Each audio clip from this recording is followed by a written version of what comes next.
Assalamualaikum warahmatullahi wabarakatuh.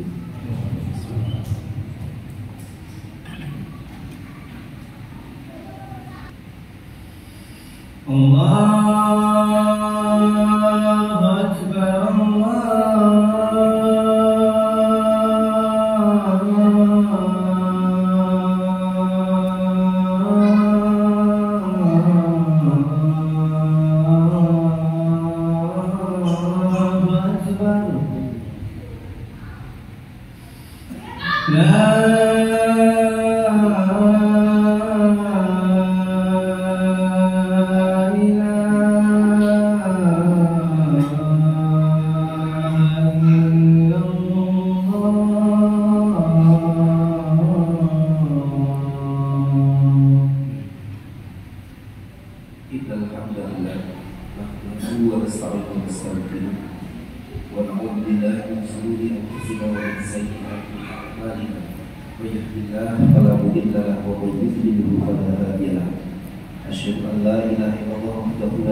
Akbar, ittaqullaha haqqa tuqatih wa la tamutunna illa wa antum muslimun. Qala Allah Ta'ala, ya ayyuhalladzina amanu khulu fis-silmi kaffah wa la tattabi'u khutuwati syaitan innahu lakum aduwwun mubin. Alhamdulillah, asal muslimin jamaah Tuhan rahimakumullah. Segala puji hanya untuk Allah. Dialah yang maha perkasa dan kuasa atas seluruh alam semesta, yang maha menghidupkan dan mematikan kita semua, serta membagikan rezeki kepada makhluk semuanya. Salam dan salam semoga senantiasa dicurahkan oleh Allah pada junjungan alam Rasulullah Muhammad Sallallahu Alaihi Wasallam. Khatib berwasiat pada diri khatib sendiri kepada seluruh jamaah sekalian, marilah kita senantiasa terus tingkatkan takwa kita kepada Allah Azza wa Jalla. Mari kita jadikan ketaatan kita sebagai nyawa kehidupan kita. Tidak ada artinya kita hidup tanpa adanya ketakwaan kita kepadanya. Mari kita tinggalkan segala hal yang dilarang oleh Allah, karena apa-apa yang dilarangnya itu adalah sebuah kemungkaran yang harus kita jauhi. Hadirin yang rahimahullah, dalam Islam pandangan terhadap kekuasaan adalah hal yang sangat penting. Begitu pentingnya kekuasaan yang sering disandingkan dengan agama. Kalau kita meyakini bahwa agama ini adalah sebuah kebaikan, maka sudah barang tentu kekuasaan yang lebih baik adalah kekuasaan yang senantiasa bersanding dengan agama atau kebaikan itu sendiri. Apalagi agama Islam sebagai jalan hidup pedoman yang harusnya diyakini oleh kita semua, yang berdasar dari Allah Zat yang Maha Adil, yang tentu tidak ada kepentingan apapun bagi Allah kecuali untuk kebaikan pada hamba atau makhluk-makhluknya. Karena itulah dikatakan Islam rahmatan lil alamin, wa ma arsalnaka illa rahmatan lil alamin. Tidak dijadikan Islam ini kecuali menjadi rahmat, kebaikan bagi seluruh alam, bukan hanya lil muslimin, tapi pada seluruh alam semesta. Masuk muslimin jemaah rahimahullah, sebagai ulama seperti Imam Al-Ghazali misalnya, beliau menyantingkan pentingnya kekuasaan dan agama ini. Beliau mengatakan ad-dinu wa sultanu tau'amani, walihada kila ad-dinu usul wa sultanu harisin, wa ma la usalahu wa mahdumun, wa ma la harisalahu wa. Agama dan kekuasaan itu, kata Imam Ghazali, adalah ibarat dua saudara kembar. Karena itu sering dikatakan agama adalah pondasi sementara kekuasaan adalah menjaganya. Apa saja yang tidak memiliki fondasi akan hancur, dan apa saja yang tidak memiliki penjaga pasti akan lenyap. Berkat agama atau Islam ini yang bersanding dengan kekuasaan, kata Imam Al-Ghazi rahimahullah, Allah Subhanahu wa taala menghilangkan berbagai keburukan yang ada di dunia ini dari manusia. Namun patut diingat bahwa kekuasaan yang dimaksud bukan sembarang kekuasaan, tetapi adalah kekuasaan yang bisa menolong agamanya, atau sultanan nasira. Allah Subhanahu wa taala berfirman dalam Al-Qur'an, "Wa qur rabbi adkhilni mudkhala sidqin wa akhrijni mukhraja sidqin waj'alni min ladunka sultanan nasira." Katakanlah wahai Muhammad, Tuhanku, masukkanlah aku dengan cara masuk yang benar, keluarkanlah aku dengan cara keluar yang benar, dan berilah aku dari sisi Engkau kekuasaan yang menolong, sultanan nasira. Surat Al-Isra ayat 80. Berkaitan dengan ayat ini, Imam Ibnu Katsir rahimahullah menyampaikan dengan mengutip Qatadah radhiyallahu anhu yang menyatakan bahwa sungguh Nabi Muhammad sallallahu alaihi wasallam menyadari bahwa beliau tidak punya kekuatan, tidak punya daya upaya untuk menegakkan agama ini, menegakkan Islam ini, kecuali dengan kekuasaan.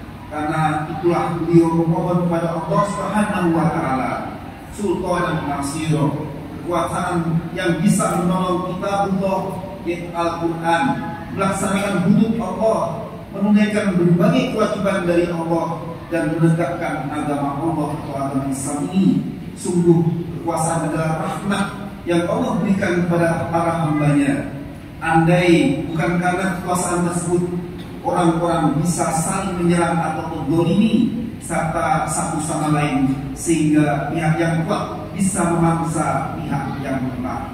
Tafsir Ibnu Katsir. Hadirin jemaah rahimahumullah, ada dua fungsi kekuasaan dalam pandangan Islam yang utama. Yang pertama adalah li'ila kalimatillah, untuk menegakkan agama Islam, untuk menegakkan kalimat Allah Subhanahu wa taala. Inilah yang sekaligus menjadi motif utama Rasulullah sallallahu alaihi wasallam untuk meminta kekuasaan kepada Allah Subhanahu wa taala. Faktanya, ketika pada akhirnya Rasulullah sallallahu alaihi wasallam benar-benar menjadi penguasa daulah Islam di Madinah, kekuasaan beliau benar-benar diorientasikan, diperuntukkan, digunakan untuk menegakkan hukum-hukum Allah di dalam Al-Quran yang menjadi risalah yang dibawa oleh baginda Rasulullah Muhammad sallallahu alaihi wasallam. Risalah yang sekaligus menjadi mukjizat Rasulullah Muhammad sallallahu alaihi wasallam yang bisa kita lihat sampai sekarang ini, dan bahkan dijamin Al-Quran ini akan terjaga ila yaumil qiyamah. Berbeda dengan risalah-risalah yang dibawa oleh Nabi dan Rasul terdahulu. Risalah itu bukan merupakan mukjizat bagi para Nabi. Misalnya Taurat adalah risalah yang dibawa oleh Nabi Musa alaihissalam. Namun Taurat bukanlah mukjizat Nabi Musa alaihissalam. Yang jadi mukjizat Nabi Musa hanya adalah tongkatnya yang mampu membelah lautan. Pun demikian dengan risalah yang dibawa oleh Nabi Isa alaihissalam, yaitu kitab Injil.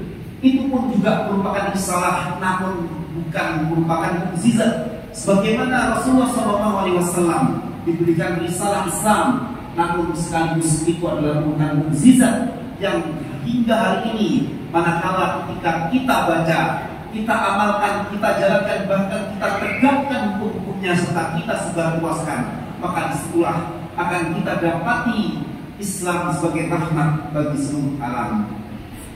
Yang kedua adalah untuk mengurus berbagai urusan dan kepentingan masyarakat.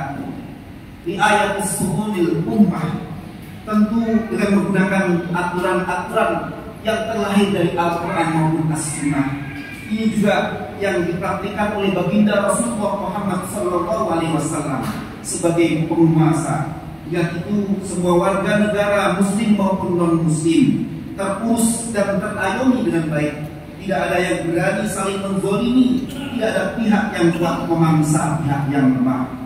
Hadirin jemaah rahimakumullah, kekuasaan tidak boleh dipisahkan dari agama yang jelas-jelas merupakan satu-satunya petunjuk pedoman yang akan mengantarkan pada kita kebaikan di dunia dan akhirat. Apalagi agama Islam ini adalah agama yang sekaligus di situ Al-Quranul Karim adalah pedomannya, yang itu adalah mukjizat yang berbeda dengan risalah-risalah sebelumnya yang mungkin banyak ditambah atau dikurang. Namun Al-Quranul Karim merupakan mukjizat Rasulullah SAW yang sebentar lagi kita akan memasuki bulan yang disucikan, yang diberkahi. Kenapa? Karena di dalamnya itulah akan diturunkan atau bulan diturunkannya kitab suci Al-Quran.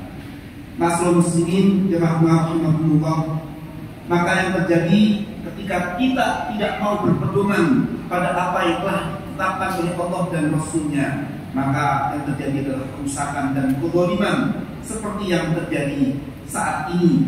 Kekuasaan hanya mengabdi pada kepentingan duniawi, tak ada orientasi akhirat sedikit pun. Yang muncul para penguasa yang takut kepada Allah Subhanahu wa Ta'ala, maka tidak ada artinya kekuasaan jika tidak digunakan untuk menegakkan Islam dan menyebarluaskan dakwah Islam.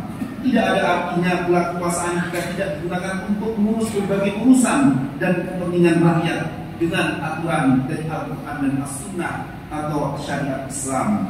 Walhasil, jika bangsa ini, negeri ini ingin maju, ingin sejahtera, adil dan makmur, itu semua hanya mungkin saat umat Islam mengamalkan dan menerapkan aturan-aturan Islam, aturan yang berasal dari Allah Zat yang Maha Adil yang dibawa oleh baginda Rasulullah SAW berupa risalah Islam, yang dimana ketika kita berpedoman kepadanya, niscaya kita tidak akan sesat dan tidak akan celaka. Demikian sebagaimana dinyatakan oleh Syekh Muhammad bin Alawi Al-Maliki rahimahullah. A'udzu billahi minasyaitonir rajim. Walau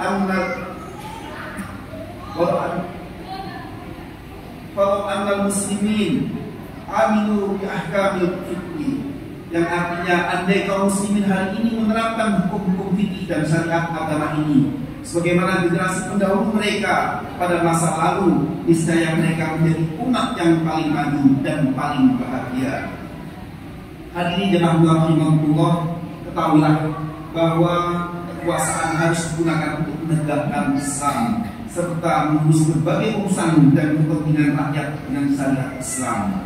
Itu tidak lain karena inilah wujud bentuk bukti keimanan kita, ketakwaan kita yang sesungguhnya kepada Allah Subhanahu wa Ta'ala.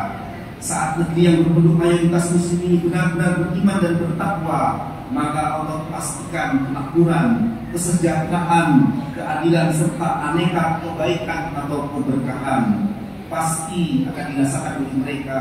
Sebagaimana Allah berfirman, walau anna ahlal qura amanu wattaqau la fatahna 'alaihim barakatin minas sama'i wal ardh walakin kadzabu fa akhadnahum bima kanu yaksibun. Andai saja penduduk negeri beriman dan bertakwa, pasti kata Allah akan membukakan untuk mereka keberkahan dari langit dan dari bumi. Akan tetapi mereka telah mendustakan ayat-ayat kami, karena itu kami menyiksa mereka sebagai akibat dari apa yang mereka perbuat itu. Di sisi lain, Rasulullah SAW memberikan contoh bagaimana mengatur kehidupan masyarakat dengan Islam secara kafah. Nabi tidak pernah memerintahkan kita memilih aturan di luar Islam. Itulah kemudian dikatakan, ya ayyuhalladzina amanu khudhu bis-silmi kafah. Masuklah kalian ke dalam Islam secara kafah. Nabi tak pernah mencontohkan kehidupan negara ala demokrasi atau kerajaan. Nabi menerapkan hanya syariat Islam dalam seluruh aspek kehidupan, dan itulah yang dilanjutkan oleh Khulafaur Rasyidin dan khilafah selanjutnya. Pertanyaannya, maka kita kembali diatur oleh Islam, aturan yang datang dari Zat yang Maha Adil, Allah Subhanahu wa Ta'ala yang tidak mungkin satupun apa yang diatur di dalamnya kecuali untuk kebaikan dan keberkahan hidup manusia, yang notabene merupakan aturan-aturan Allah Subhanahu wa Ta'ala, sementara kita mengaku sebagai hambanya. Barakallahu li wa lakum bil Qur'anil azim wa nafa'ani wa iyyakum bima fihi minal ayati wal dzikril hakim. Wa taqabbalallahu minna wa minkum tilawatahu wa innahu was-sami'ul 'alim. Wa aqulu qawli hadza wastaghfirullahal 'azim innahu huwal ghafurur rahim.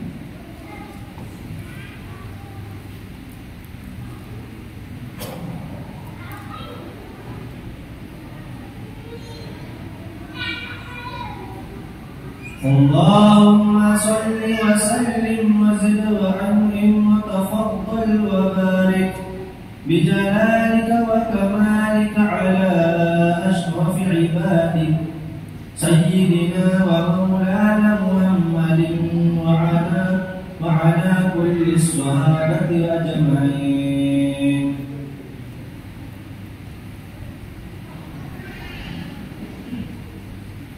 Alhamdulillahilladzi hadana li hadza wa ma kunna linahtadiya lawla an hadana Allah. Asyhadu an la ilaha illallah wahdahu la syarika lahu wa asyhadu anna Muhammadan abduhu wa rasuluh. Allahumma shalli ala Muhammad wa ala alihi washabbihi wa man tabi'ahum bi ihsan ila yaumil din. Allah berfirman, "Wa ma ya'tiyannakum min hudan faman ittaba'a hudaya wa la yadhillu wa la yasqa wa man aqbala 'ala dhikri fa inna lahu ma'ishatan dhanka." Sungguh Allah takdirkan kepada hambanya kita aturan pedoman yang manakala kita berpedoman, berpegang teguh, menegakkannya, menjalankannya, mendakwahkannya, maka niscaya kita tidak akan pernah sesat dan tidak akan pernah celaka, tidak akan pernah merugi. Apalagi kita yakini bahwa hidup ini hanyalah sementara, maka sebaik-baik hidup yang sementara yang tidak lain adalah kita buktikan keimanan, ketakwaan kita hanya untuk menjadi hamba yang Allah, taat kepada hukum-hukumnya, menjalankan apa yang diperintahkan dan dijauhkan kita dari menjadikan larangan. Semoga kita senantiasa diberikan istiqomah dalam Islam hingga akhir hayat kita. Bahkan kita senantiasa berharap kepada Allah untuk menjadi barisan orang-orang yang senantiasa terus berjuang demi tegaknya Islam, demi tegaknya aturan-aturan Allah. Karena hanya dengan aturan-aturan Allah inilah kehidupan manusia, kehidupan umat ini akan diberikan keberkahan dari langit maupun dari bumi. Dan sebagai bukti Allah telah menjanjikan bahwa Islam tidak lain adalah menjadi rahmat bagi seluruh alam. Inna Allaha wa malaikatahu yusholluna 'alan nabi ya ayyuhalladzina amanu shollu 'alaihi wa sallimu taslima. Allahumma shalli ala sayyidina Muhammad wa ala alihi wa sahbihi wa man tabi'ahum bi ihsan ila yaumiddin. Allahumma ighfir lil muslimina wal muslimat wal mu'minina wal mu'minat al ahya'i minhum wal amwat innaka qaribun mujibud da'wat wa yaqdir hajat. Rabbana ighfir lana wa li walidina warhamhum kama rabbayana shighara. Rabbana hab lana min azwajina wa dhurriyyatina qurrata a'yun waj'alna lil muttaqina imama. Rabbana arinal haqqa haqqan warzuqna ittiba'ah wa arinal batila batilan warzuqna ijtinabah. Rabbana ya muqallibal qulub tsabbit qulubana 'ala dinik. Rabbana ya musarrifal qulub tsabbit qulubana 'ala tha'atik. Rabbana yassir umurana wa la tu'assir 'alaina la haula wa la quwwata illa billahil 'aliyyil 'azim. Allahumma a'izzal Islam wal muslimin wa ahlil kafarata wal musyrikin. Allahumma ansur ikhwanana fi Palestin. Allahumma ansur ikhwanana fi Gaza. Allahumma ansur ikhwanana fi kulli biladil Islam. Allahumma ja'alna dawlatan khilafatan rasyidatan 'ala minhajil nubuwwah. Khudh bil Islam wa ahlihi wa dhil kufar bi rahmatika ya arhamar rahimin. Allahumma barik lana fi Sha'ban wa ballighna Ramadan. Rabbana atina fid dunya hasanah wa fil akhirati hasanah wa qina adzabannar wa adkhilna al-jannata ma'al abrar. Ya Aziz ya Ghaffar ya Rabbal alamin. Subhana rabbika rabbil izzati amma yasifun wa salamun alal mursalin walhamdulillahi rabbil alamin. Ibadallah Innallaha ya'muru bil adli wal ihsan wa ita'i dzil qurba wa yanha 'anil fahsya'i wal munkari wal baghi ya'idukum la'allakum tadhakkarun. Wa dhkurullaha 'azima yadhkurkum was'aluhu min fadlihi yu'tikum wa la